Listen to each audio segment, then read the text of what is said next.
Ces dernières semaines au Burkina Faso, plusieurs cas d'enlèvement de citoyens ont été signalés et dénoncés par les proches des victimes.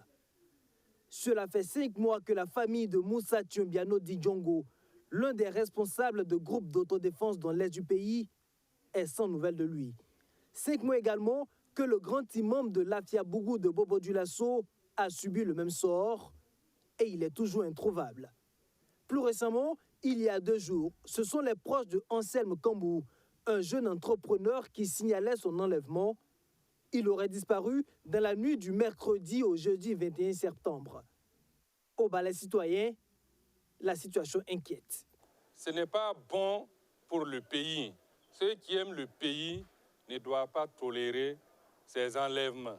Je pense que s'il y a des citoyens qui sont en faute, s'il y a des citoyens qui ne veulent pas la paix dans ce pays, s'il y a des citoyens qui sont dans une logique de déstabilisation, qu'ils soient arrêtés et dénoncés selon les règles de l'art. Nous avons une justice, nous avons des hommes de droit capables de faire ce travail. Ce qui inquiète davantage, c'est le silence du gouvernement sur ces cas d'enlèvement, selon Eric Kinda.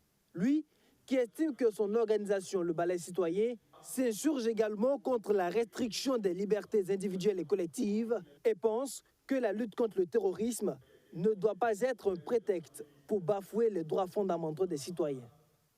Renoncer à certaines libertés, c'est un sacrifice.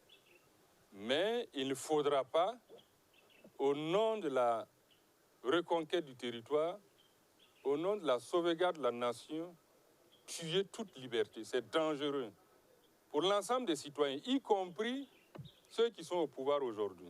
La question des libertés et de la participation citoyenne de la jeunesse dans un contexte de régime d'exception seront abordées au cours de cette 6e édition du Cancibal, ouvert ce 28 septembre.